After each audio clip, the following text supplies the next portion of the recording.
Fala galera, sejam bem-vindos a mais um episódio do Hybrid Experience. Meu nome é Gustavo Cruz, host e face desse podcast. Hoje vamos falar para vocês sobre como é uma carreira de tatuador aqui nos Estados Unidos. E para falar sobre o assunto, eu trouxe simplesmente, na minha opinião, o melhor tatuador aqui dos Estados Unidos, Felipe Soares. Cara, prazerzão. Obrigado. Bom demais de tê-lo aqui, cara. Como é que você Obrigado, tá? Tô bem, obrigado pelo convite. Tamo junto. Ó, a gente vai começar falando de como é que foi tudo direitinho, mas antes tem uma coisa que a gente sempre faz aqui, chama Pop the Cherry. Essa bebida deliciosa, misteriosa e maravilhosa que nós temos aqui. Cara, um brinde. Saúde. Mano, tá gostoso hoje, viu?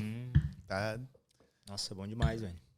da hora, né? Depois você me conta o segredo, porque... Ah, mas é segredo, né, velho? Não dá pra... Não, você vai ter que me contar. Se eu te contar, eu vou ter que te matar. Não, tá bom mesmo. De boa. Felipe, prazerzão tê-lo aqui, mano. Obrigado, prazer. Então vamos falar. Dá uma introduçãozinha aí. Quem é você, do que você faz. Cara, eu sou tatuador, como você mesmo disse. Tatuo há 16 anos. Sou do sul do Brasil, do Rio Grande do Sul, para ser mais específico, numa cidade chamada Guaíba. E comecei a tatuar lá com 16 anos. Eu morei em diferentes lugares e hoje tatuo, moro aqui em Nova York. E assim que a gente se conheceu, até assim que eu conheci meu trabalho, né? Pra quem não sabe, ó, essa tatuagem muito fera que eu tenho aqui É. foi o Felipe que fez. Cara, um trabalho muito excelente, maravilhoso. Eu passei muito tempo procurando alguém que fazia esse estilo de tatuagem seu, cara. Mais de 5 anos. E, pô, fico muito feliz. E em fevereiro vamos fazer outra, não é? Vamos, bora fazer. Vai ser um prazer. E... Cara, a história é longa. Sei lá, tanta coisa. 16 anos tatuando. E hoje poder estar morando aqui, poder estar vivendo um sonho. Que talvez não era o sonho no começo, porque era tão distante, tão inimaginável, assim, tipo, baseado de onde eu comecei. Mas acho que conforme eu fui caminhando, o horizonte foi ficando, sei lá, estar aqui foi ficando cada vez mais próximo, né? E hoje estou aqui como artista no país e tal. Então, você falou, eu gostei da palavra que você usou isso, porque realmente é uma arte. E você falou 16 anos, então tem bastante tempo. Hoje em dia, eu acho que se conversar com alguém e falar sobre que a tatuagem é uma arte, eu acho que não tem ninguém vai discordar disso. Mas eu não sei, há 16 anos atrás, mas no Brasil, talvez não fosse tanto essa visão. Eu, pelo menos, quando eu era mais novo, a minha família, a tatuagem, ela não era quase olhada como um sinônimo de rebeldia, de... Eu, criado numa família evangélica, até coisa do diabo, tá ligado? Então, assim... Como que foi? Como que você começou entrando? Enfim, como que uma pessoa começa e entra numa carreira? Como foi a sua vez, né? Não vamos... Não quer dizer que eu não quero que você... Tem uma coisa que eu sempre falo. Aqui a ideia é dividir as histórias, mas é só contando as histórias para as pessoas pegar a essência. Porque, na minha opinião, você falar o que você fez e alguém tentar fazer igual é a mesma coisa que eu te dar o número da loteria da semana passada. Foi o número ganhador? Foi. Mas não quer dizer que se você jogar ele vai ganhar. Exato. Entendeu? Então, mas como que foi? Como que você começou a entrar na prática? Você desenhava? Você... Na verdade, não. Sério? Na verdade, não. Eu comecei a tatuar tinha 15 para 16 anos. Eu fiz a minha primeira tatu com 15 anos. E eu não desenhava, eu não gostava... Peraí, você fez em você? Não, é quando o tatuador fala que fez uma tatu, parece que ele mesmo fez, né? Mas não, eu fui no estúdio e fizeram a minha primeira tatuagem, digamos. Mas então, foi uma primeira tatu, fui no estúdio e eu não gostava de desenhar. Assim, na verdade, os desenhos que eu conhecia não eram desenhos que me interessavam. Então, assim, quando guri, os outros estilos de desenho, os meus amigos que desenhavam, eles desenhavam mangá, desenhavam desenhos japoneses, que era o que era popular na época, né? Sim. E esses desenhos não me chamavam nada a atenção. Então eu não desenhava, não gostava, preferia jogar bola, jogar taco, fazer outras coisas. E aí quando eu conheci os desenhos de tatuagens, eu me interessei demais, assim. Eu fiz a minha primeira tatu com 15 para 16 anos. E eu lembro que eu não conseguia parar de olhar, né? Foi no braço aqui, eu já cobri essa primeira tatu. Você não parava de olhar, Porque então... ela era muito boa. Ela era tão boa que eu acabei cobrindo. Mas foi muito da hora, assim, eu tô brincando, mas foi o que me despertou o que eu faço hoje, né? Então, eu lembro que o tatuador tá me tatuando e eu não conseguia parar de olhar pra tatu. Eu ficava... Tanto que ele fez algumas vezes uma brincadeira, falou assim, olha, se você não tirar a cara de cima, eu vou subir o teu nariz tatuando e eu vou fazer uma linha no teu nariz, ele falava. E foi muito massa, porque, sei lá, foram 2 horas de tatu e pra mim parecia que tinha passado 2 minutos, assim. Eu fiquei realmente em um estado de transe, assim, meditativo, de tanto que eu curti. Ele ia, assim, pegar tinta e eu acompanhava, voltava. Cada pequeno ajuste que ele fazia na máquina, ou botava mais tinta, ou qualquer coisa, eu tava prestando atenção, tava muito focado. E fora isso, eu assim, fiquei muito encantado com o ambiente do estúdio. Assim, a liberdade, porque eu tinha 15 anos. Então, 15 anos eu gostava de rock, metal. Então, tu poder estar no estúdio. Eles também, esse estúdio que eu tatuei. Então, assim, eles estavam escutando uma música que eu gostava. Eles estavam com umas roupas e tinham liberdades para estar com a roupa que eles quisessem, na verdade. Né? Tu não tá trabalhando num office, num escritório onde você tem que estar seguindo um certo padrão. Você quer usar barba, você usa barba. Hoje em dia os trabalhos são bem mais liberais, né? Mas há 16 anos atrás não era... O office era... os trabalhos eram um pouco mais formais. Agora é legal, é moda e é muito bom. Você tem essa liberdade em vários empregos, né? Mas não era assim. Então eu pirei nisso daí. Acho que foi isso que me trouxe pra tatu, assim, né? Não foi pra questão de grana, porque era um casal, o Marlon e a Mix. Eu gosto de falar o nome deles porque eu sou muito grato. Porque eles depois foram que me deram a oportunidade de começar a trabalhar nesse estúdio. Pô, que da hora. Então, o estúdio que você... Até difícil de falar. Que você fez que fizeram em você a primeira tatuagem, também foi o primeiro estúdio que você trabalhou. Exato. Da hora. Foi ali porque eu gostei muito e eu já trabalhava, eu comecei a trabalhar muito cedo. Eu tinha 12 anos quando eu comecei a trabalhar. Trabalhei com construção, trabalhei na obra, trabalhei depois com marcenaria, comecei a trabalhar super, super novo. E então eu tinha 15 para 16, eu já continuava trabalhando numa outra empresa, fazendo manutenção no banco da Caixa Econômica, que tem por todo lado lá no Brasil. Sim. Então já trabalhava era das 8 às 6, de segunda a sexta e tal. Já tinha minhas responsabilidades, já ajudava em casa, tudo. Então mesmo para um guri novo, eu tinha uma cabeça, eu acho que já um pouco à frente, assim, mais madura. Até por coisas que eu já tinha passado e tal, responsabilidade que eu tinha com a minha família. Então, quando eu cheguei na tatu, assim, primeiro que eles me deram a oportunidade de começar a ir todo sábado. Eu ia todo sábado no estúdio, não cobrava nada. Não ganhava nada, né? Nem poderia cobrar, mas assim, eu ia para ajudar. Eu comecei a ir como um amigo.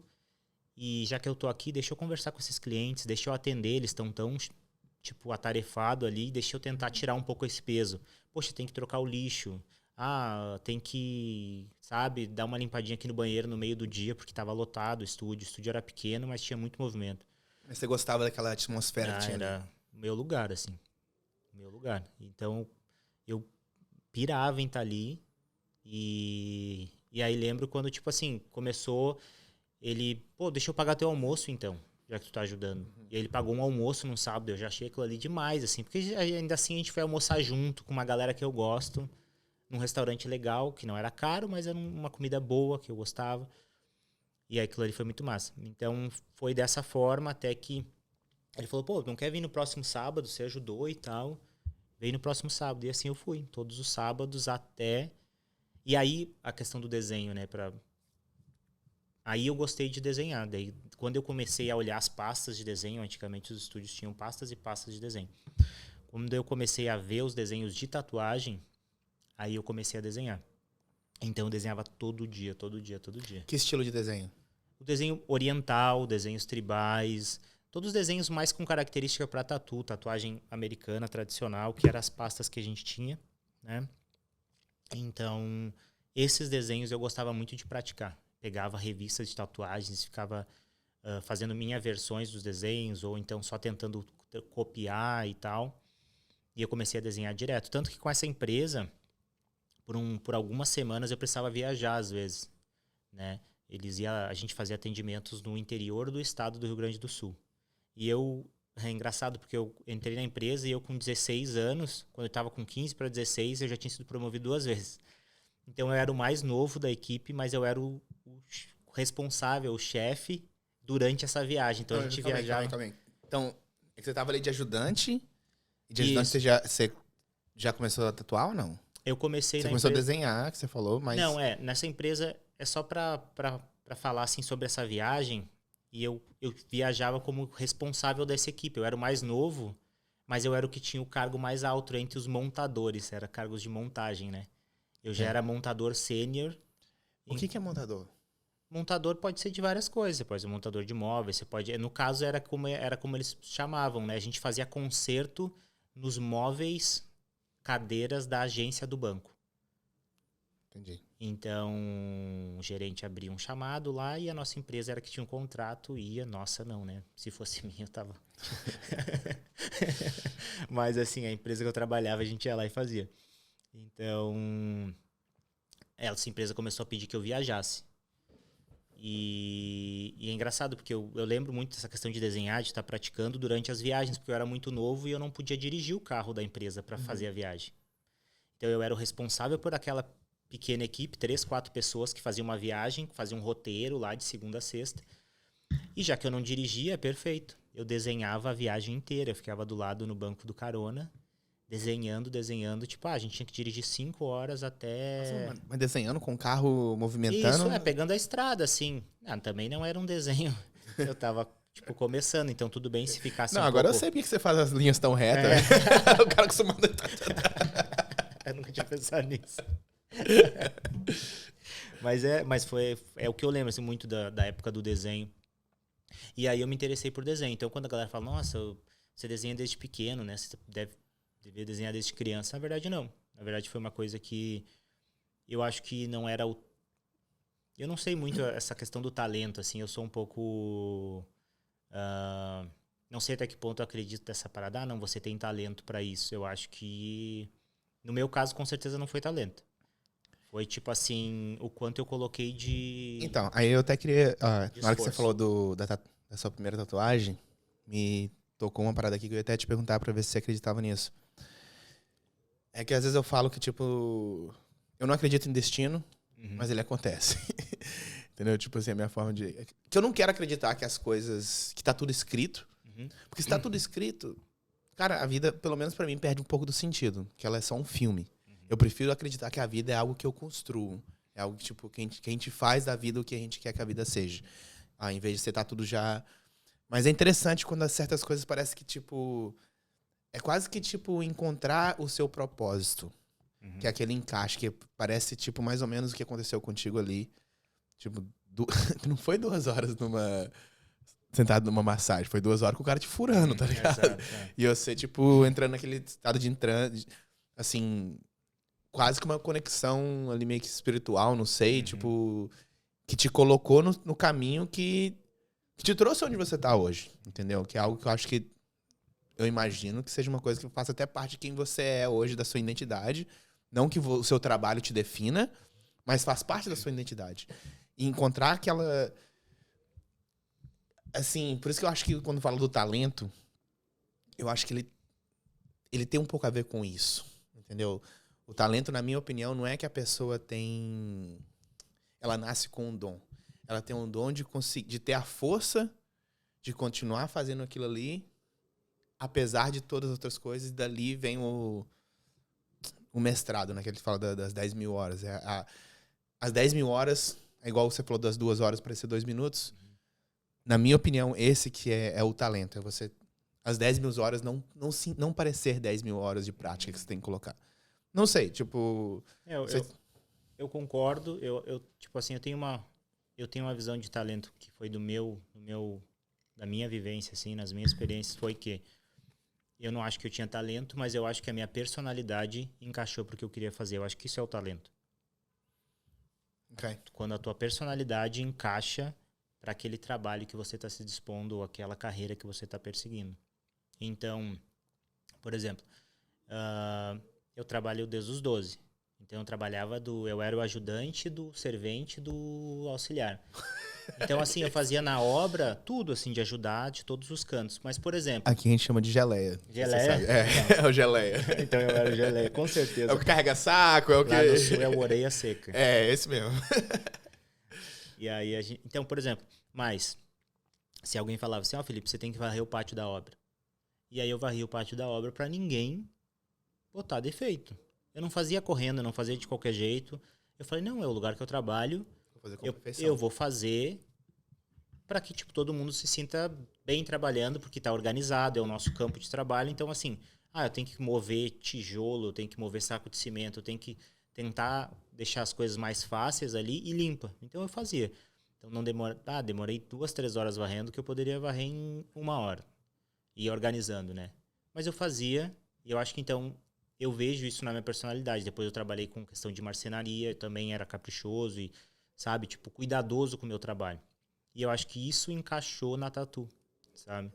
Então, mesmo que eu não desenhasse, quando eu precisei começar a praticar, eu acho que se eu tivesse uma personalidade um pouco mais impaciente, um pouco mais descuidado, eu não estaria onde eu tô, com certeza não. Então, acho que eu vejo assim o talento, sabe? Tipo, a galera que se dá bem com matemática. Ele tem, tipo, na personalidade dele, coisas que são importantes para que tu seja bom em cálculo e equações e tal. E assim... Interessante, eu nunca pensei nisso, mas faz muito sentido. Faz muito sentido. Por exemplo, eu não consigo me ver eu fazendo... Eu não teria paciência, cara. Eu também acho que tu não teria paciência. Te conhecendo. Velho, esquece essa... Não, deixa pra lá, vamos. Deixa só... Desencana disso daí. Aqui, só pra que eu olhei pro lado que eu tava até esquecendo já, cara. A gente, no podcast, a gente sempre pede pra alguém trazer alguma coisa. Uhum. E eu tô vendo que você trouxe uma parada meio... Você sendo gaúcho, tem até um pouco de medo de perguntar. Isso aí tem 2 histórias. Aí você acredita na que você quiser. A primeira é a que quando... Peraí, pode pegar aqui? Pode. Cuidado, hein? Não, cheio de peixe. Não.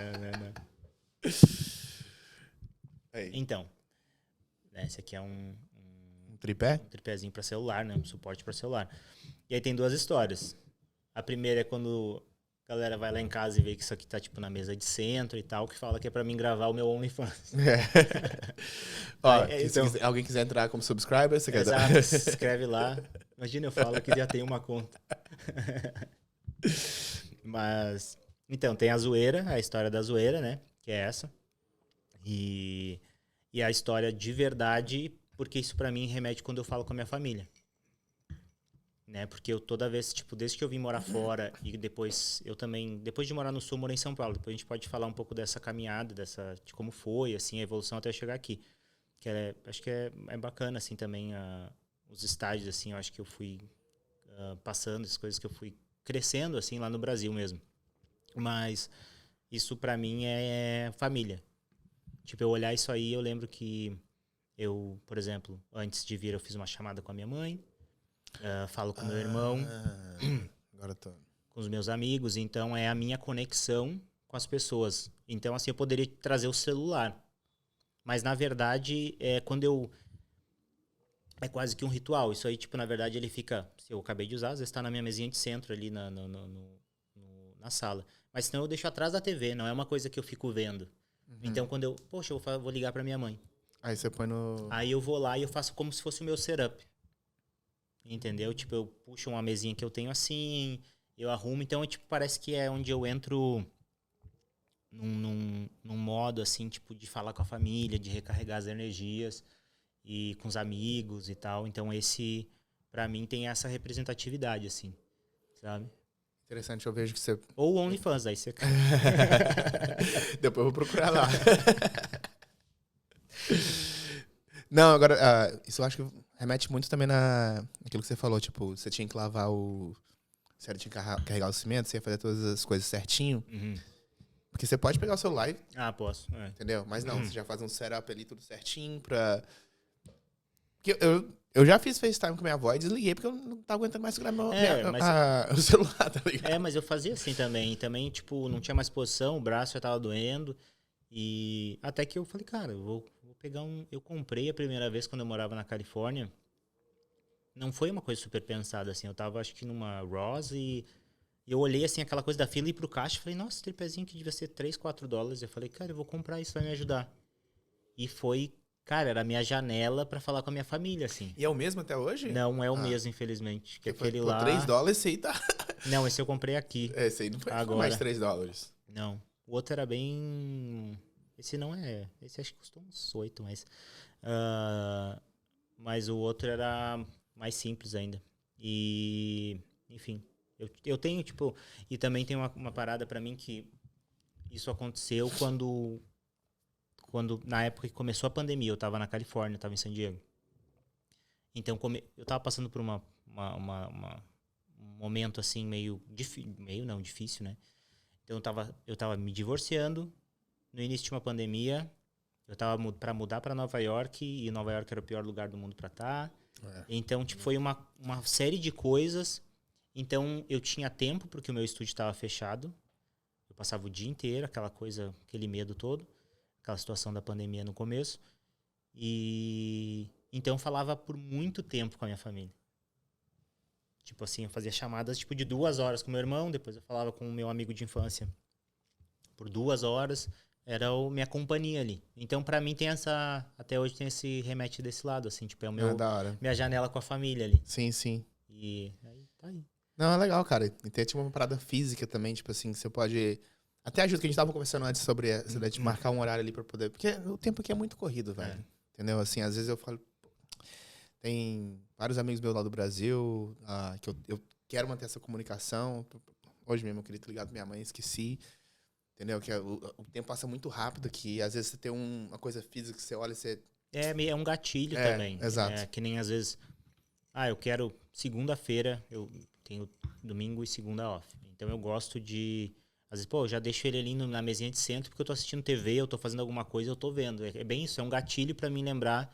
Não, deixa eu mandar uma mensagem pra minha mãe, pro meu pai, pro meu irmão, pra algum amigo. Eu preciso fazer isso. Precisa praticar isso, essa ideia é boa.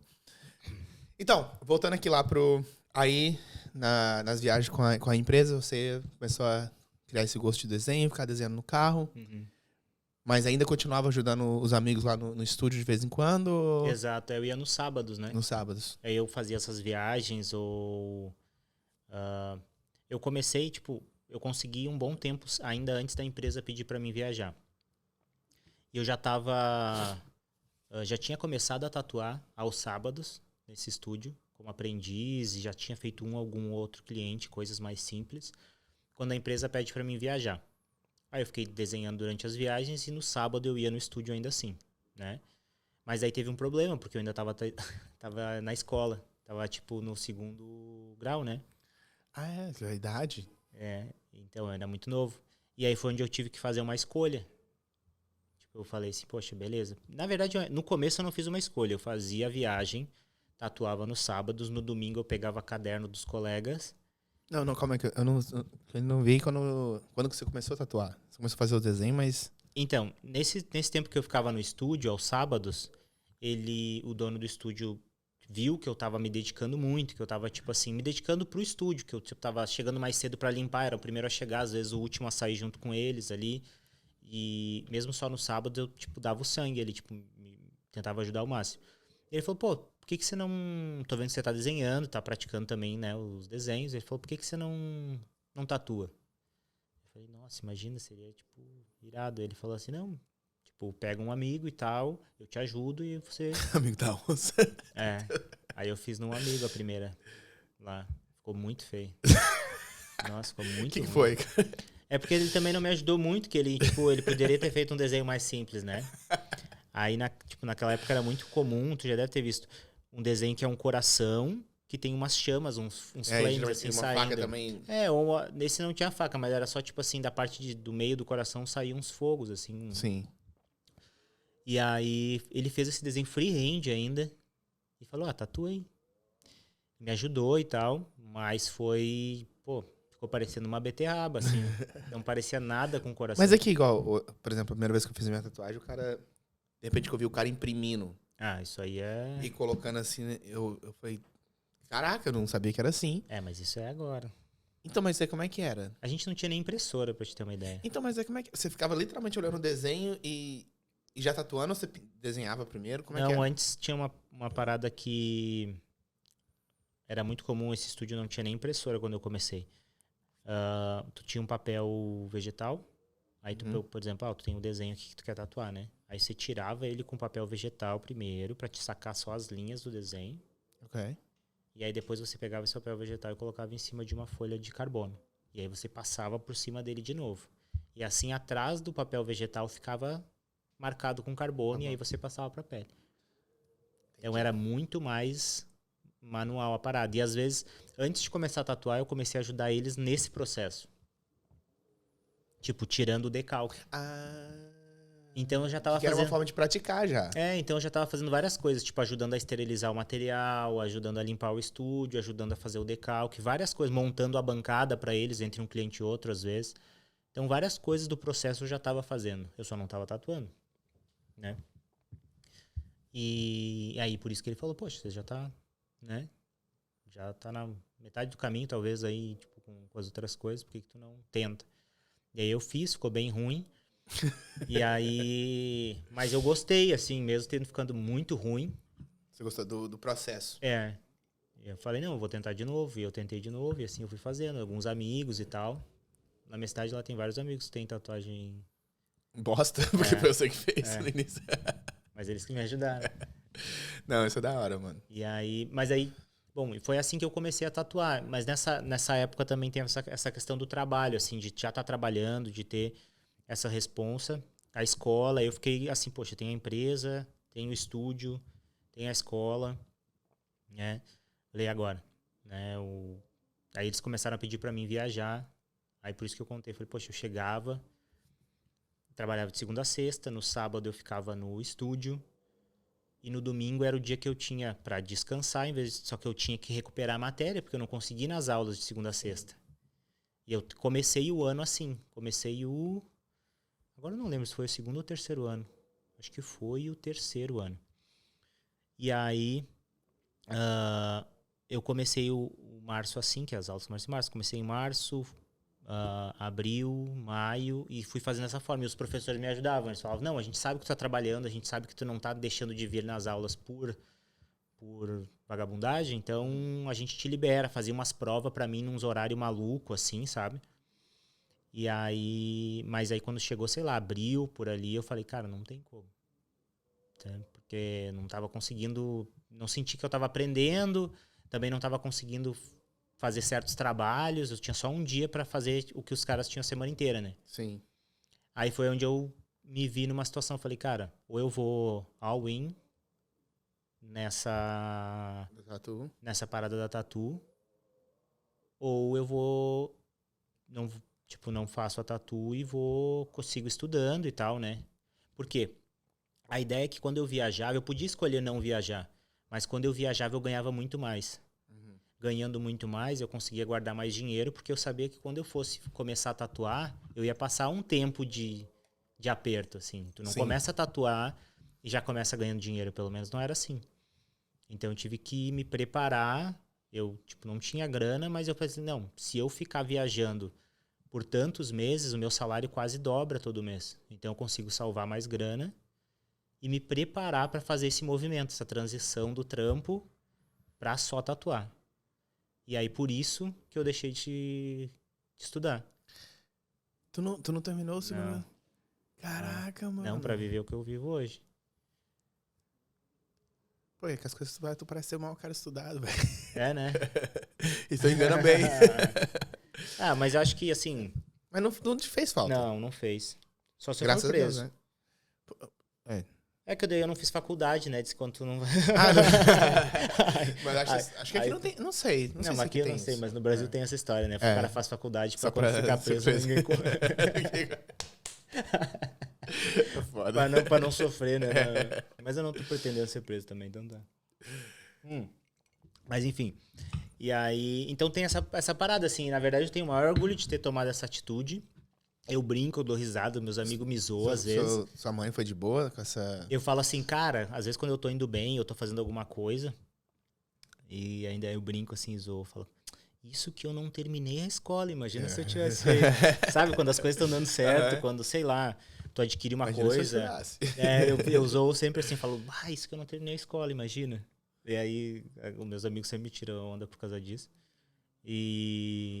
Mas foi assim foi, sabe? Então, e eu não me arrependo, eu sou muito grato de ter tomado essa atitude. A minha mãe deve ter, como tu imagina, minha mãe amou, né? Minha mãe, meu pai, eles adoraram a ideia, né? É isso que eu vi. Eu acho até de cara que eles deixaram você fazer isso. É que eles não deixaram, na verdade. Eles não deixaram, mas é que, tipo, como eu já tinha muita responsabilidade em casa, né? Eu já, tipo, ajudava e eu demonstrava ter uma cabeça boa, assim, para um moleque da minha idade, eles confiaram, assim. Isso foi muito massa da parte deles. Eles não gostaram, mas ele falou, acho que eles pensaram assim, não, poxa, ele tá... Ele não tá fazendo isso pra poder ficar vagabundando na rua. Exato. Ele tá se esforçando. Não, largou a escola, começou a fazer as tatuagens ali. E aí? Bom, aí segui tatuando nesse estúdio, né? Tatuei nesse estúdio por quase 2 anos, ou 2 anos, mais ou menos. Você imaginava o tanto que... Aonde a tatuagem te levar um dia, velho? Levou hoje? Não. Na verdade, eu falo assim, não sempre falo, mas eu falo que tenho um amigo que começou quase junto comigo, a gente conversa mais, ele sabe de toda a história, assim. E ele às vezes me pergunta, fala, cara, como é que... Porque a gente começou no mesmo lugar, né? Uhum. E assim, ele escolheu tá lá e continuar tatuando na cidade, é uma escolha dele, ele vive super bem e tá super bem assim. E eu escolhi tentar expandir, me tornar conhecido fora também, em outros lugares, né? Essa era a minha busca. Mas eu falo que eu nunca podia imaginar, porque primeiro eu tinha uma ideia assim, eu quero me tornar conhecido na cidade, eu quero ser... Na cidade de Guaíba, eu queria ser reconhecido ali, me tornar o melhor tatuador da cidade. Quando alguém falasse assim, pô, onde eu faço uma tatu? Com quem eu me tatuo? Eu queria que as pessoas me conhecessem ali primeiro, meu trabalho. E aí, eu acho que eu consegui isso depois de um tempo, né? Eu tatuei nesse estúdio 2 anos. E com 18 anos, eu abri o meu próprio estúdio. Caraca! E foi engraçado. Na verdade, tinha faltavam uns 2 meses pra mim fazer 18 anos. E eles já tinham esse nicho? Você tatuava de tudo ainda? Não, tatuava de tudo. Eu tatuei de tudo por uns 5 anos, 6 anos, mais ou menos. 5 anos, Depois eu queria saber como é que tu entrou no teu nicho, tá ligado? Sim. A gente passa por aí, com certeza. E aí, foi uma coisa legal, assim, também, que eu tava pra fazer 18 anos quando eu aluguei a minha sala. E os estúdios na cidade eram estúdios no 2º andar, 3º andar, e eu falei, poxa, eu quero fazer diferente. Eu não tinha um puto no bolso, mas eu tinha crédito. Porque eu trabalhava e aí... na época eu tinha cheque, mesmo muito novo. E aí eu peguei e falei, cara, eu vou atrás de uma sala para um estúdio. Né? Porque esse estúdio que eu tava trabalhando, eu tava sempre me preocupando em pintar, em manter as coisas bem, estar sempre arrumando, tentar manter o estúdio o mais bonito possível. E eu tava cuidando do estúdio literalmente como se fosse meu. Isso estava me demandando uma energia ali já, sabe? Como se eu literalmente... Só que eu não tinha o lado bom de ter o meu estúdio. Eu tava tendo trabalho como se... Fosse, mas sem ter os benefícios. Mas sem ter os benefícios de eu poder fazer ainda mais ao meu jeito, enfim. Coisa assim. Atender o cliente, talvez um pouco mais como eu gostaria. E aí, um amigo meu, que me viu pintando o estúdio num domingo, foi lá me visitar e falou, cara, olha tudo que você tá fazendo, olha... Né, como você tá pintando um estúdio, começa por aí. No domingo. Ele falou assim, por que você não pensa em abrir uma parada tua? Aí ele meio que plantou a sementinha, assim. E aí eu fiquei com aquilo na cabeça, conversei com a minha mãe, e ela falou, poxa, é isso. A gente não tem grana, mas, tipo assim, tu tem... a gente pode fazer as coisas parceladas, de repente. Eu conhecia o dono... É bom da cidade pequena, tu conhece o dono da madeireira, aí tu conhece o cara que trabalha com instalação de vidro para fazer a fachada. Aí eu conhecia as pessoas, assim, tinha um bom relacionamento ali na cidade com a galera. Quando eu não conhecia o dono, eu tatuei o filho ou a filha do dono. Então, assim, eu tinha como chegar de uma forma melhor nas pessoas que iam me ajudar, digamos assim, que iam fazer o projeto do estúdio. E o casal lá não ia ficar puto contigo? Tipo, você Eles sair? ficaram no começo. Isso é bem comum em estúdio de tatu, assim, infelizmente. A galera não entende que são ciclos, né? Acho que deve ter em outros ramos também, mas assim, na tatu eu posso falar que infelizmente é bem comum, assim. Porque é um ciclo, você vai passar naquele estúdio ali, é um período que você está aprendendo, ou que você está buscando mais conhecimento, mas chega um momento que, como qualquer outro trabalho, tu quer algo diferente, ou tu quer ir para um próximo nível, ou de repente abrir o teu próprio estúdio, é normal. Mas hoje a gente se dá bem, se dá super bem, já tem muito tempo, né? Isso é legal. E eu sou muito grato, sempre fui, assim, nunca falei nada de errado do estúdio, assim. O que eu falo é bem o que eu tô conversando aqui, sabe? Tipo assim, independente se tá gravando ou não tá gravando. Eu acho que eu tava fazendo bastante coisa e foi bem assim a história, assim. Foi por isso que me deu esse estalo de ter o meu estúdio. E legal que eu não tinha 18 e eu fui atrás de uma loja. Eu queria uma loja de térreo. De quê? De térreo, assim, uma loja que não fosse no segundo andar, no terceiro andar. Porque isso já seria um diferencial pra cidade. Né? Um estúdio que não tem que subir 3, 4 lances de escadas para ir no estúdio. E aí eu fui na imobiliária, mas eu não tinha idade para alugar ainda. E aí eu tive que vender a minha ideia e convencer o dono da imobiliária que a ideia era boa. E aí, tipo, foi uma coisa muito louca, porque eu nem pensei. Eu só fui, pra mim, eu falei, não, vai dar certo. Mas depois de anos, assim, quando eu parei pra pensar, eu falei, cara, que doideira. Que o cara alugou uma sala de R$2.000 o aluguel pra uma criança. Mas eu cheguei e falei, olha, ele já sabia que, por acaso, ele era o mesmo cara, a mesma imobiliária que cuidava dessa sala, desse estúdio onde eu trabalhava. Então ele já me conhecia, ele sabia que eu trabalhava lá. Então eu cheguei lá e falei, olha, minha ideia é essa, minha proposta é fazer isso, é atender o cliente dessa forma, é ter um estúdio mais assim, mais assado e tal. E dei a minha proposta, assim, olha, isso aqui é o que eu quero fazer. As tatuagens têm um valor de tanto, eu acredito que eu consigo pagar o aluguel, sim. Eu já tenho algumas pessoas que tatuam comigo, eu vou priorizar o aluguel. Meio que falei, olha, eu sou novo, mas eu trabalho tem tanto tempo e tal. E ele falou, olha, eu acho que tu tem razão, eu acho que tá faltando um lugar assim aqui mesmo. Ele, tipo, senhor assim, 50 e pouco, 60 anos. Não, pra mim que era um guri, né? Hoje a diferença de idade não é nem tão grande, mas na época... E aí ele acreditou, ele falou assim, eu vou falar com o dono das salas, que era um cara que é dono de muita coisa lá no centro da cidade. Ele falou assim, eu vou falar com o dono das salas e vou passar a tua ideia. Eu gostei. Se ele gostar, se ele confiar assim como eu tô confiando, a gente pode fazer negócio. E aí, dito feito, ele acertou. E, tipo, com quase 18 anos, eu tinha uma chave e uma sala comercial para mim começar um negócio. Assim. Caraca, que doido, velho. E aí comecei o estúdio ali. E é ali que eu fui desenvolvendo assim, na cidade. Então, só para dizer assim, aquela coisa de se tornar conhecido na cidade, para depois, não tem como passar sem falar do estúdio. Assim, aí eu tive o meu estúdio ali na cidade, e aí a meta era essa, eu quero me tornar, quero que esse estúdio seja o melhor estúdio da cidade, eu quero ser o tatuador mais lembrado, assim, tipo, da galera, assim, mais conhecido. Mas aí, nesse caso do estúdio, era só você no estúdio ou você chegou a ter outros tatuadores? Não, eu tive outros tatuadores.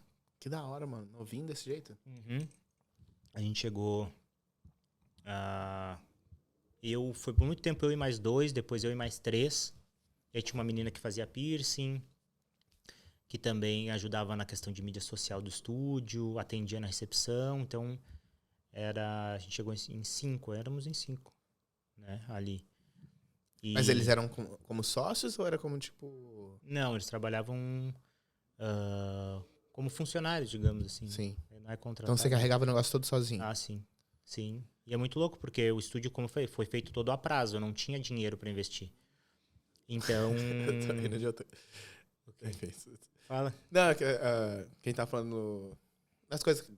Aquele dia que a gente tava lá no parque lá, falando sobre... Tipo, talvez as coisas que estavam acontecendo seria talvez sinais pra você. Aí você tá falando pra mim que com 18 anos... Enfim. Entendi o que você pensou. Com 18 anos o cara não tinha mesmo. Então. Que louco, né? Mas é verdade. Eu tenho refletido nisso também. E como é que foi essa experiência, cara, de ter esse estúdio numa idade tão nova, tá ligado? E queira ou não, acaba tendo um pouco de responsabilidade daquelas pessoas também, né? Que aí não é só você, você tem você, mas eram 4 ou 5 que você falou. Exato, Foi bem desafiador, a verdade é essa, né? Porque eu não tinha dinheiro do investimento, não foi um investimento que eu fiz com uma grana que eu tinha, eu fiz um investimento a prazo, né? Tipo, então eu fiz contas e eu, se eu não me engano, foi 35 mil, algo assim, para um estúdio que tinha acabado de começar. E eu tinha Quase 10 anos atrás, né? Não, na verdade eu tinha 18, né? Mais 10 anos. Isso são quase 15 anos atrás. Então, era muito dinheiro. Era muito dinheiro e eu fiz um planejamento em que eu já estava tatuando na cidade no estúdio anterior e eu sabia, lá no sul, chegou o inverno ali, esfria, não como aqui em Nova York, mas a galera não tatua, não vai, tipo, não... O movimento caía muito. Sério? É. Eu achava que as pessoas iam querer tatuar no inverno. Igual, eu quero tatuar no inverno pra poder... Esse Você seria o falou melhor. que eu estraguei a minha, que eu fiquei muito tempo no sol. Aqui em Nova York isso funciona assim. Tipo, a minha agenda, ela cresce no inverno e ela tem menos movimento, eu não paro de tatuar, né? Graças a Deus a agenda se mantém constante já, mas ela retrocede um pouco. Eu não fico com a minha agenda tão à frente aqui no verão. Aqui as pessoas não tatuam no verão e preferem se tatuar no inverno. No Brasil, a galera tatua no verão porque quer mostrar tatu e tal, é quando se lembra. E aí no inverno a galera, não vou mostrar, então Não precisa. tem um pouco disso. Não quero generalizar, mas né, a grande maioria da galera tem esse pensamento mais, acho que sei lá, do país mais de praia também, sei lá, alguma coisa assim. Mas foi uma responsa, assim, a questão do estúdio, e eu me programei para que quando, pelo meu conhecimento, pela minha experiência, quando os clientes deixassem de vir por questão do mês, do ano ali, né, por essa baixa de movimento, as contas tinham que acabar. Né? Eu tinha que ficar só com as contas fixas do estúdio, né? Porque eu não ia conseguir estar pagando tudo aquilo ali naquela época do ano. Então, assim, por esses primeiros foram de novembro, que foi quando o estúdio abriu, até maio eu tinha que pagar todas as contas do investimento físico, assim, do estúdio, assim, sabe? Móveis, ar-condicionado, iluminação, fachada, tudo isso tinha que ser pago até ali, porque eu sabia que quando virasse o mês, os clientes não iam vir, por conta do frio, a galera não sai menos pra rua, o centro da cidade tinha menos movimento, enfim. E era uma resposta também, como tu falou, porque eu queria que... Não adiantava eu só estar progredindo e evoluindo, eu queria ver a galera que estava comigo conseguindo realizar as coisas delas também, tipo assim, podendo comer num restaurante melhor, poder... Sei lá. Sente aquela responsabilidade pelas pessoas. Sim, poder comprar um carrinho melhor, ou até comprar um carro quem não tinha um carro. Poder se vestir melhor, comprar uma roupa. Eu quero comprar esse tênis aqui, eu gosto. Coisas assim, porque não era tanta grana, assim, tipo, então as coisas eram mais ou menos essas, assim, sabe? Tipo, pra mim também. Poder ajudar em casa, ajudar a família. Você ficou lá com esse estúdio por quanto tempo? Eu tive esse estúdio por 6 anos. Nossa, bastante tempo. 6, na verdade, de 2000 e... Não, por 5 anos, né? 5 anos eu tive esse estúdio. Então, 5 anos com o estúdio que... Aí depois do estúdio que você foi pra São Paulo. Isso, eu fiquei com esse estúdio por 5 anos e foi no finalzinho de 2015 eu fui pra São Paulo. Porque durante esse tempo que eu tava no estúdio, eu fiquei fazendo muitas convenções de tatu. E porque era a forma de eu ter troca com tatuadores mais experientes, assim, aprender e começar a mostrar um pouco do meu trabalho também, começar a fazer um network. Então eu teve essa coisa de querer ser conhecido e reconhecido ali na minha cidade, depois eu queria que isso acontecesse meio que no estado. E aí foi durante esse processo, ainda com o meu estúdio, que eu comecei a fazer o estilo que eu faço. Eu viajei para uma convenção no Uruguai e eu convidei um amigo, Juliano, hoje ele tatua na Flórida, Juliano Torres, e eu convidei ele, era mais, tipo, engraçado, né? Ele mudou pra cá muito antes, hoje ele mora fora do país, mas ele era um cara mais bairrista, como a gente chama, assim. Tipo, eu não via ele viajando pra fazer eventos e tal, mas ele topou e a gente foi de ônibus pro Uruguai, e foi a primeira vez que eu vi alguém fazendo um freehand desse estilo que eu faço.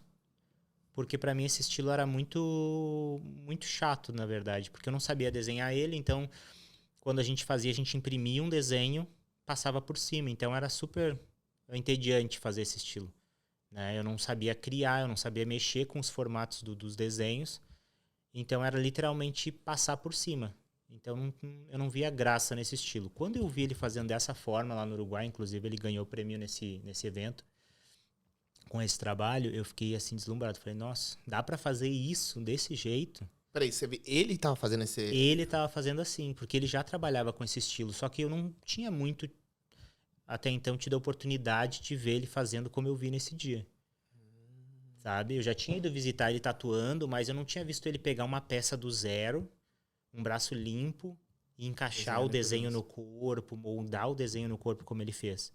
E ele fez uma peça que ficou linda nesse evento. E eu fiquei muito deslumbrado. Assim como aquela coisa de quando eu tava tatuando, disso ter me chamado a atenção, ver ele desenhando também foi demais, assim, tipo... E aí quando eu volto pro meu estúdio, já tinha feito várias convenções, já tinha ganhado prêmio até em outros estilos. Mas quando eu volto pro meu estúdio, eu comecei a tentar fazer um pouquinho do meu trabalho freehand. Então sempre quando alguém me pedia um desenho nesse estilo que eu faço hoje, no estilo tribal, com referências desse estilo, eu comecei a tentar fazer freehand. Cara, tem algum vídeo aqui no seu... Eu sei que você posta vários, mas tem algum em especial que...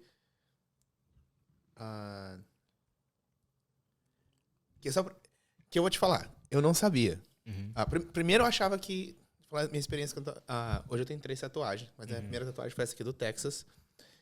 E... eu achava que tatuagem era... Você falava, a pessoa achava que o cara ia lá e com a maquininha já pintava em cima, tá ligado? Quando eu cheguei lá, o cara de repente imprimiu, colocou por cima e fez, eu falei, eu não sabia que era daquele jeito, entendeu? Eu falei, então é só contornando, então por isso que os caras conseguem fazer o que quiser. Então eu achava que toda tatuagem era daquele jeito. Então quando você veio tatuar comigo, tu não sabia que ia ser... Não, aí eu falei, que porra é essa, tá ligado? Eu fiquei surpreso. Aí, tipo, tem algum... Que depois eu posso colocar e até mostrar... Eu acho que assim, que mostra um pouco do processo, assim, de como que é a criação do freehand. Eu vou pegar alguma assim que é uma peça maior que eu vou fazendo freehand. Que eu vou até te falar, e eu até achei legal, que eu acho que eu ouvi alguém perguntando isso. Esse aqui, por exemplo, é um time-lapse que mostra como é tudo feito na canetinha, assim. Então, acho que alguém até essa semana, quando a gente tava aqui fazendo a parada, alguém perguntou. Aí eu falei, ok, agora eu não me senti tão retardado. Que quando eu vi, que eu cheguei a ver... Tatu, assim, achava que era vermelho. Isso, mas tá ligado? Muito, porque eu tento fazer o freehand bem limpo. Então, a galera que não, sei lá, que não conhece mais, assim, acha que é a tatu. Tipo eu. E até eu tenho pensado em fazer alguma coisa um pouco mais moderna, inspirada no que eu faço com vermelho também. É uma coisa que espero que ninguém roube essa ideia, mas... mas é uma coisa porque outro dia, acho que foi semana passada, eu tatuei um cliente e eu fiz primeiro o desenho, como sempre, e ele falou, nossa, eu gostaria que ficasse vermelho. Eu gostei muito. E aí eu falei... Meu nome é Flip Black Ink. Não Red Ink. What the fuck? Mas, sei lá, me acendeu uma luz, assim, tipo, uma ideia. Eu já tinha pensado nisso, já tinha me falado. Mas eu falei, cara, por que não? Né? Se a galera quiser, acho que ficaria legal também. Ficaria bonito pra alguns estilos, de repente, né? Aí, quem sabe eu criaria e faria uma coisa mais moderna ainda. Uma coisa mais, sei lá, uma coisa mais minha assinatura, de repente, assim. Que não seja influência de nenhuma tribo específica. Sim. Seja mais um trabalho meu, assim, original. Né? Mas o que a gente tava falando? Não, então, aí voltando lá, que você foi pro Uruguai. Isso, Aí você viu o jeito que ele fez, aí que você descobriu que podia ser feito no freehand. Yeah. Aí quando a pessoa chegava lá, você começou a oferecer... Na verdade eu tentava, por exemplo, pequenos projetos como um bracelete que nem o seu, quando eu usava decalque, ele tem uma emenda, né?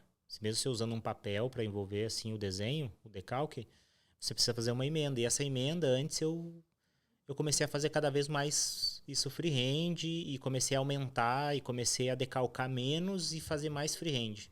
Complementar com mais freehand. Então, assim, em vez de tipo, fazer um decalque de 90%, 80% da circunferência do braço, eu comecei a fazer só bem a partezinha da frente, só um detalhe. Eu já senti a confiança de fazer a maior parte freehand, assim. E aí a confiança foi crescendo, a prática foi melhorando. E aí eu fiz uma meia manga, fiz uma manga 3/4, até fazer uma manga inteira. E o meu primeiro projeto grande que eu fiz freehand foi que eu queria ir para competir na Tattoo Week, que é a maior convenção de tatuagens da América Latina. Acontece em São Paulo. Eu já tinha ido para visitar, nunca tinha ido tatuar no evento. E aí eu tava lá em Guaíba, eu não sabia muito bem o nível do evento. Eu falei assim, poxa, eu vou fazer o meu melhor, vou dar os meus 200% aqui. 200% aqui e vamos ver. Pode ser que chegue lá e meu trabalho não seja nem perto de chegar a premiar. Pode ser que meu trabalho chegue lá e, de repente, sei lá, pode ser que seja bom o suficiente, não sei. Você vai aparecer pela experiência. Eu vou ir e vou pôr o meu trabalho, eu vou pôr o melhor que eu posso fazer. E aí eu fiz um trabalho para esse evento, fiz um trabalho de 130 horas, em algumas sessões, obviamente. 130 horas? Onde eu fechei o braço e o peito inteiro e a parte das costas e escápula de um guri lá da cidade. Caraca, mano. E aí... E o Ronaldo, o nome dele. E aí ele foi muito parceiro, assim, ele trabalhava num restaurante lá, a gente ficava madrugada tatuando porque ele trabalhava. Então ele só podia chegar no estúdio às 5 da tarde e eu virava madrugada tatuando ele. Uau. Às vezes parava 8 da manhã. Então, peraí. Calma aí. Eu achava nessas conferências, nessas exposições assim, eu achava que era tipo... Tinha que tatuar lá. Algumas sim, outras não. Outras você só leva o cara que você tatuou, foto. Algumas são só trabalhos cicatrizados, algumas são trabalhos fresh, são trabalhos feitos no evento. Então depende. Sempre tem categorias que precisam ser feitas no evento. Por exemplo, melhor do dia é uma categoria comum em convenção, ela tem que ser feita no dia. Mas tem outras categorias que eles querem ver trabalhos grandes. Eles sabem que trabalhos grandes não podem ser feitos num dia. Entendi. E essas, para mim, são as convenções mais interessantes, porque tu pode fazer um trabalho de um corpo inteiro, se você quiser, e levar uma parada impressionante pro evento. E quando você fez essa, já estava fazendo com a intenção de levar pro... De levar para esse evento, exato. A convenção era em outubro, eu comecei acho que em abril. Ok. E, lógico, hoje eu faria o mesmo tamanho do trabalho em 1/3 do tempo. Mas eu não tinha prática, não tinha experiência que eu tenho hoje. Mas o que demorava mais era o desenho em si ou a tatuando em si? Eu acho que Combinação dos dois. o desenho levava mais tempo no começo. Exato, o desenho acho que era mais demorado. Até porque eu apagava, refazia. Eu tinha referências, tipo, eu tinha um notebook onde eu tinha pasta com o nome dos tatuadores e referências pra mim, fotos e coisas de internet que para mim era referência. Eu ficava, realmente sugava tudo aquilo ali e tentava fazer o melhor, assim, sabe? Cara, e quando eu te peço uma tatuagem, ou qualquer pessoa te pede, você já, na sua mente, você já imagina, você já vê a imagem ali do que vai ser? Ou, tipo, você faz o primeiro risco, depois você faz o segundo risco, você já consegue mais ou menos ver o final e você vai tentando ver se funciona? Como é que é o processo? Não, eu não consigo ver muito além, assim. Tipo, eu consigo ver, eu olho, assim, e de acordo com o braço, o formato, o volume do braço, eu tô vendo ali onde está marcando a musculatura ou não, eu consigo saber, tipo, aqui nesse ponto vai funcionar uma linha nesse ângulo, nesse ponto vai funcionar uma linha nessa diagonal, e eu olhando já consigo ver mais a parte da estrutura. Então isso é uma coisa que eu consigo pré-visualizar muito bem, eu acho. Mas agora os detalhes é mais ou menos isso que tu falou. Vou colocar esse aqui como um detalhe principal. Qual detalhe vai ao lado desse que combina, que vai equilibrar? E eu vou construindo bem parte a parte. É engraçado que eu tento não ser grosso, mas às vezes meus clientes me perguntam, e o que vai aqui? Aí a resposta mais honesta é, eu não sei. Quando eu chegar ali, alguma ideia eu sei que eu vou ter, entendeu? Tipo, porque eu tenho, já trabalhando... Isso me daria tanto pânico, velho. Então, é uma coisa bem, tipo assim, hoje é um desafio que eu tô acostumado, é um challenge que, tipo, pra mim é todo dia e eu me acostumei com essa pressão. Mas é bastante pressão, a verdade é essa. Mas eu já me acostumei, assim. Todo dia eu tenho que inventar um desenho que vai funcionar, que vai ficar bom, que o cliente vai se agradar muito. Isso é foda, mano. É uma pressão do caralho, mas... Mas é engraçado que, tipo... Eu também trabalho no mundo criativo. Hoje em dia nem sei se encaixa tanto no criativo. E um dos meus maiores medos é se a criatividade acabar. Uhum. Mas eu acho que a criatividade, ela é tipo um... A expressão que eu já vi uma vez, acho que ela é tipo um buraco. Quanto mais você cava, maior o buraco fica. Tipo assim, quanto mais você usa, mais você tem. Melhor você fica. Exato. Mais recurso você tem para ser mais criativo ou inventar mais coisas. Exato. Eu também acho que porque daí você combina, de repente, a ideia daquele com a ideia do outro. Acho que você vai ficando com mais ferramentas. É tipo uma caixa de ferramentas que você vai adicionando mais. Sim. Então, quando a galera fala, tá, mas da onde que você... Meus clientes sempre perguntam, tá, mas tu não vai olhar para nenhuma referência, tu não tá olhando para nenhuma... Eu não tô olhando no celular, no iPad. É mesmo. É outra coisa também. Já fiz bastante. Mas em livros, eu costumava criar com muitos livros ao redor, assim, tipo livros de tatuagem polinésia, de tatuagens tribais, assim. E eu já fiz isso por tanto tempo, com muita referência, que é como se eu tivesse os desenhos, um catálogo, assim. É como se fossem as ferramentas, assim. Então hoje eu já tenho uma caixa cheia de ferramentas, mas está na minha memória. Então eu consigo, esse não funcionou, eu sei que quem sabe esse vai funcionar. E assim eu tento.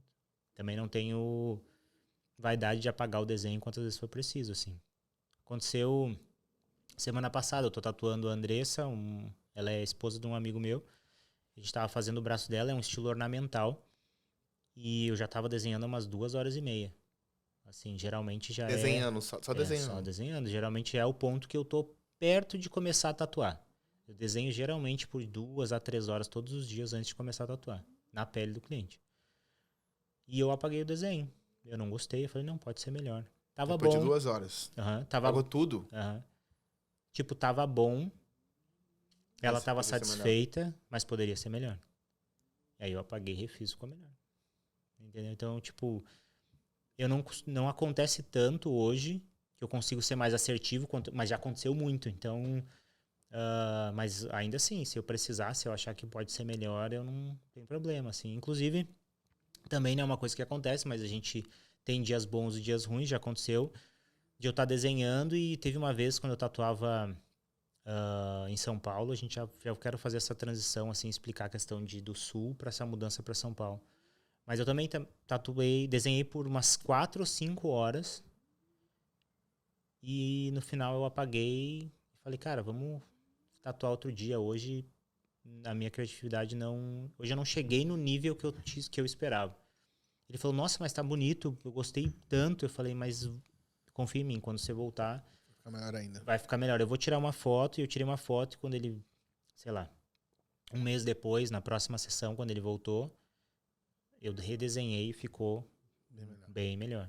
Então é aquilo, não acelerar, às vezes não é o dia, às vezes não costuma acontecer. Mas tanto que eu tenho esse dia que foi, eu não lembro se teve algum outro assim que eu disse, putz, hoje não rolou. Mas às vezes alguma coisa de fora, às vezes a gente não tá bem, né? Sei lá, de repente você tem um dia pra entregar aquele projeto, sei lá, um projeto que começa e termina hoje, justo naquele dia você não, cara... Tem esses dias. Tem dias que não vai, que não... né? Que não tá rolando, parece que tudo que você faz você não gosta. E às vezes não é nem que não tá bom. Tem dia também que parece que, tudo flui, mano. Exato. Tudo flui. Cara, eu trabalho muito com a questão de medidas também, né? Tipo, medições, assim, porque eu tatuo padrões. E é engraçado que às vezes as coisas se alinham tão bem, como você tá falando, que eu venho fazendo a medição e eu tenho que fazer um desenho que dá a volta no braço. E aquele desenho não pode ficar uma emenda. E eu venho com ele e a medida bate certa no milímetro. Ou seja, quando eu comecei a medir o tamanho do desenho, eu só escolhi, esse é o melhor tamanho para esse desenho. E eu começo a fazer. 1, 2, 3, não contando, mas só separando espaço para cada peça. E quando as coisas estão se alinhando tem dias que estão se alinhando de uma forma tão natural que quando chega no final, um ponto bate em cima do outro, assim, milimetricamente perfeito. Eu sei exatamente que eu tô fazendo o melhor que eu podia estar fazendo. Assim, falei, cara, as coisas não poderiam se alinhar melhor que isso. Caraca. 2 perguntas. Durante esse período, você chegou a trabalhar? Você conseguiu trabalhar? Porque tava tudo fechado? Sim, trabalhei. Trabalhei porque as coisas estavam bem fechado quando eu cheguei, depois abriu, depois fechou, depois abriu. Então, nesses períodos, quando abria... Eu viajava, eu fui para BH, fui para Bahia, fiz workshop. Eu tentei assim, tá aberto, dá para fazer alguma coisa. Eu viajava, eu tinha clientes em lugares diferentes, assim, então... Que a impressão aqui é que parecia que tava lá muito mais fechado no Brasil. Pelo menos a impressão que eu tinha. Que lá tava muito mais fechado? Não, é porque eu não tava em Nova York, eu tava no Texas. No Texas, em abril eu tava na sauna, tá ligado? Ah, No Texas, a pandemia demorou 3 meses. caralho. Enfim. E você teve que pegar outro visto? Sim, eu tinha que fazer uma troca de sponsor, né? E é como se fosse um processo de um visto novo, assim. Só que eu tenho tudo, né, que eu preciso. Então é mais preenche fácil. formulário e tal. Eu já tenho as evidências todas, já tenho um primeiro visto aprovado. Só que é para ser rápido, né? Aí fechou o consulado. Aí eu dei entrada nesse processo do visto aqui junto com a imigração. Tive aprovação, mas aí tinha que fazer uma entrevista no Brasil para poder pôr o stamp no meu passaporte para poder vir, né?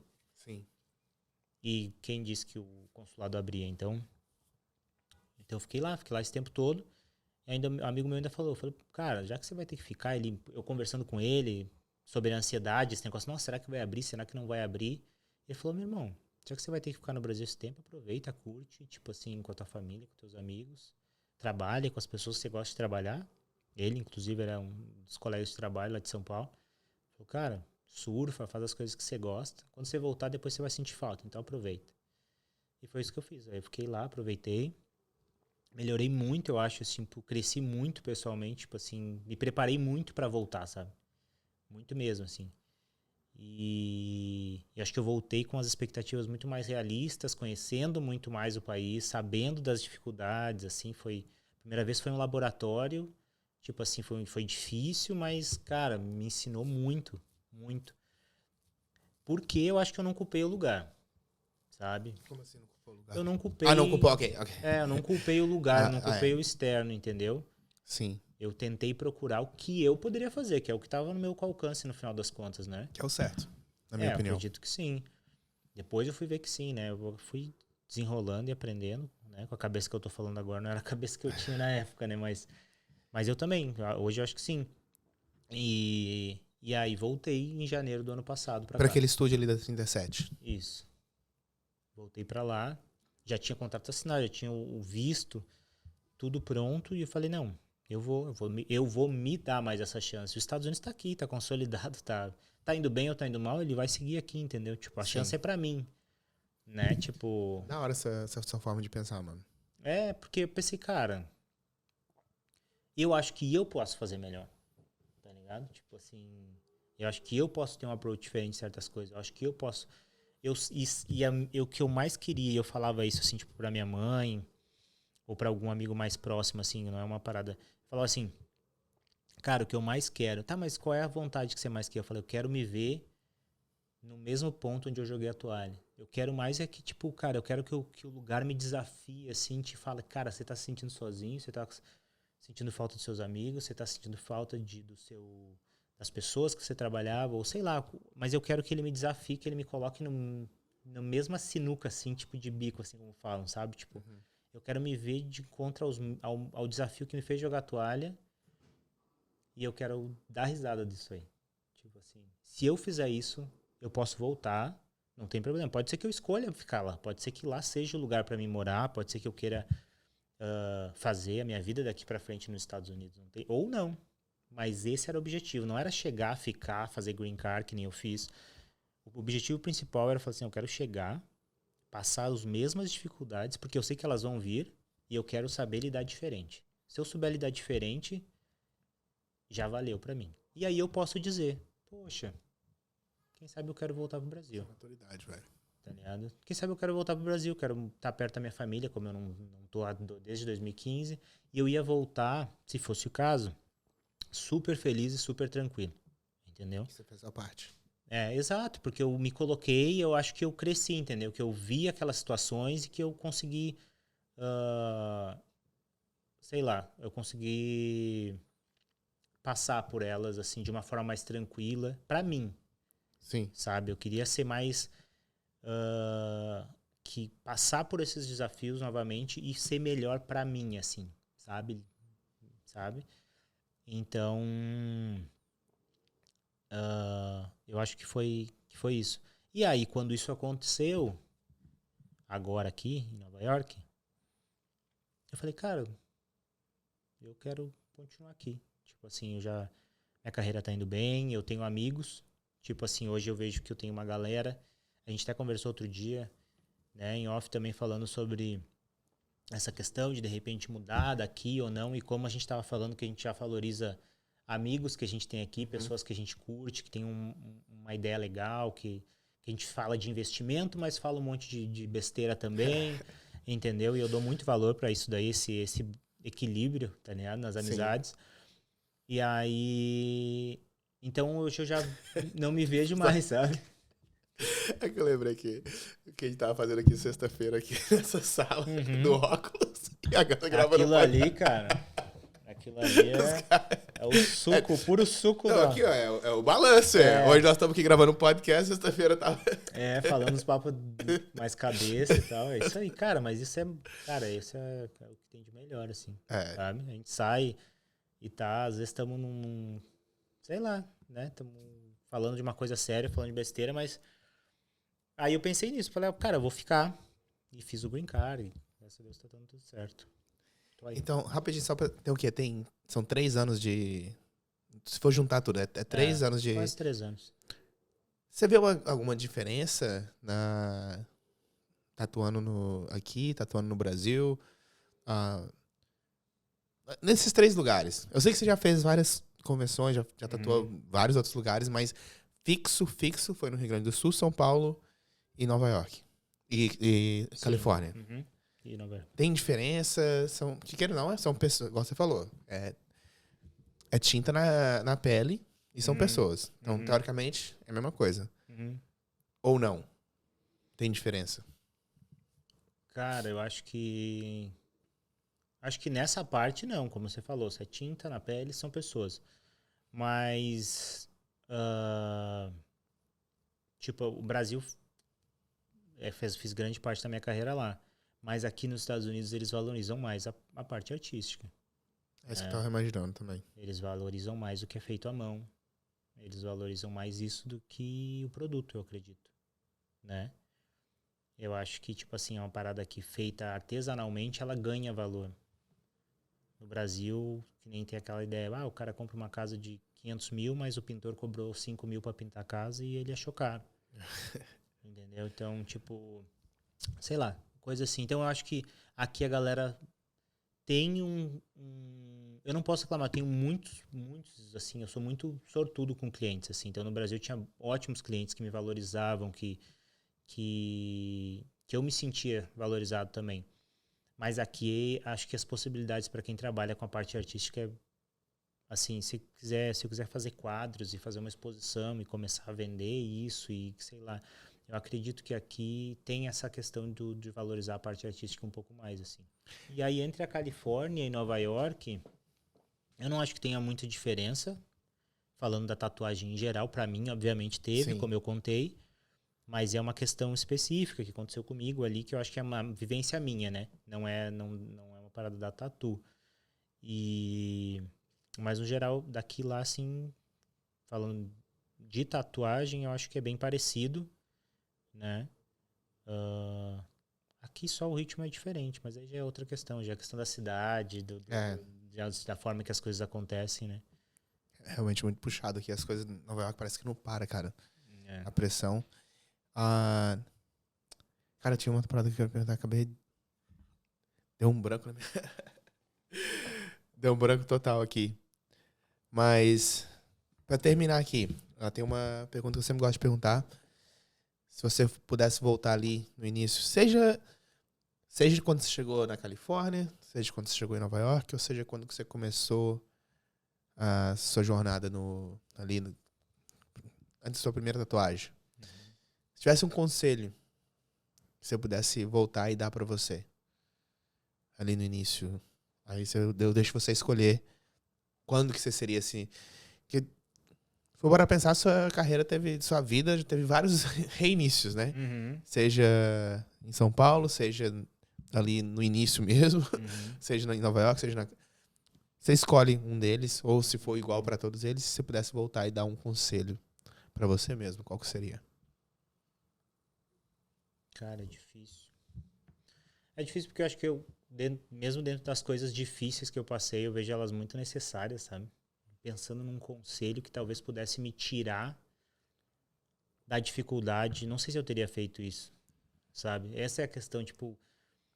O conselho às vezes não precisa ser faça diferente, é simplesmente passa eu acho que só uma parada, de repente, que eu acredito muito, né?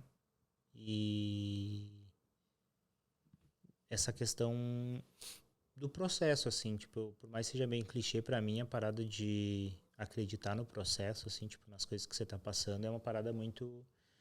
que eu tenho muito. Então, seria uma coisa, não um conselho, mas, tipo, algo talvez ia me confortar, assim, sabe? Tipo, tá difícil e tal, mas, tipo, confia que... Talvez uma parada um pouco mais espiritualizada também, assim, tipo... Sabe? Que é uma parada que eu tenho também. Então, seria uma coisa assim, tipo, confia porque as coisas vão dar certo, sabe? Tipo, né? Tu tá bem cuidado, bem amparado aí espiritualmente, as coisas estão conspirando pro teu bem, mesmo que não estejam fácil. Mesmo que não pareça, né? As coisas vão acabar bem, digamos assim. Show de bola. Mano, e se alguém quiser te encontrar, seja na internet, ou seja, marcar uma tatuagem com você, você tem alguma... Eu sei que você tem uma viagem, mas acho que não sei se você vai trabalhar no Brasil, que você vai estar lá no Brasil recentemente. Mas se bem que eu acho que não sei quanto que vai sair esse... Enfim, se as pessoas quiserem te encontrar, onde que elas... Ou te encontrar tanto para poder ver seu trabalho, ou então para poder marcar uma sessão contigo, qual que é a melhor forma? Eu acho que o Instagram, né? Poder olhar meu portfólio no Instagram, poder ver meus trabalhos, é o Felipe Black Ink, né? E o meu site, que é felipeblackink.com, são as duas melhores formas, né? Eu trabalho tem uma pessoa que trabalha com os meus agendamentos, que cuida da minha agenda. Então, tanto no Instagram quanto no site tem o link ali para fazer o orçamento e para tirar qualquer dúvida. Acho que essa é a melhor forma. Eu procuro postar bastante no Instagram, manter a galera atualizada do que eu tô fazendo lá. E acho que essa é a melhor forma. Pode crer. Show de bola.